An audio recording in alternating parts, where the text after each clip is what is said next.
I'm Jon Schleuss, President of the NewsGuild-CWA, and I want to wish everyone and their families a very happy Labor Day 2023.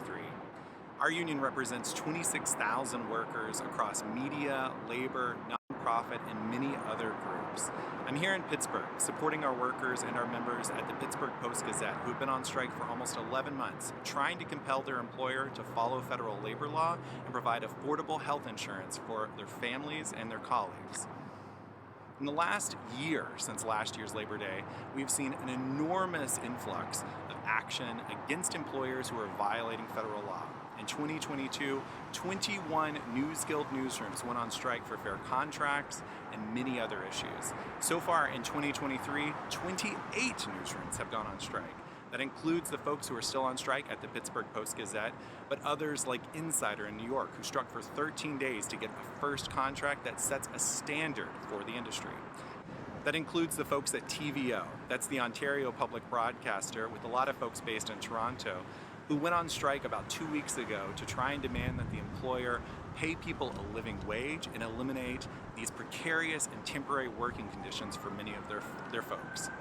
Our fight against hedge funds continues. Earlier this year, we beat back an $8.6 billion attempted takeover by Standard General, a hedge fund that owns mostly casinos, in its attempt to try and take over Techno, a broadcaster with 64 stations across the United States.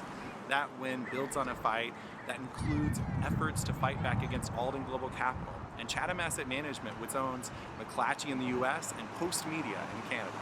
Our fights are going to continue to grow, and workers are continuing to join the News Guild at an unprecedented level. In the last year, since last year's Labor Day, 1,145 workers have joined the News Guild from places like Condé Nast, ProPublica, Cityside, and SEIU Michigan Healthcare. When people build their power and join forces, it collectively gives us more power to push for better working conditions, wages, and better benefits across the board, raising standards even for non-union workers. We continue to fight for equity in our newsrooms and in our workplaces, making sure that we reduce the pay equity gap created by management that makes it so that workers of a different race or gender get paid less even if they're doing the same work. That fight is going to continue to grow in the coming year, and I cannot wait to see pay equity be created and gaps based on gender and race be completely eliminated. We continue to build solidarity with other unions. For instance, when we went on strike here at the Pittsburgh Post-Gazette, immediately the steelworkers jumped into action.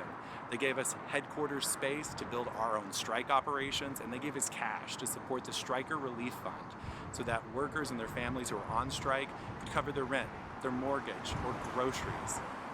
It's about building our power, and we've seen solidarity directly with the steelworkers, with the auto workers, and with the Teamsters. Many of them have joined our lines directly. And I want to give special shout out for the folks at the Writers Guild and SAG-AFTRA who have been on strike for months, trying to demand respect for their craft and for their work, and to fight against artificial intelligence, eliminating the role of actors and writers in the industry in Hollywood. Their fight and their struggle is going to raise the standards for all of us in the working world. Continue to fight and build a union of love and compassion, not only for our colleagues, but for our entire society, because we have more power than we know. It is time for us to use that collective power for collective good, and News Guild members continue to do it. Everyone, have a very happy Labor Day 2023, and continue to build your own power and continue to fight for respect and dignity in your workplace and the respect for your colleagues and every single person in society.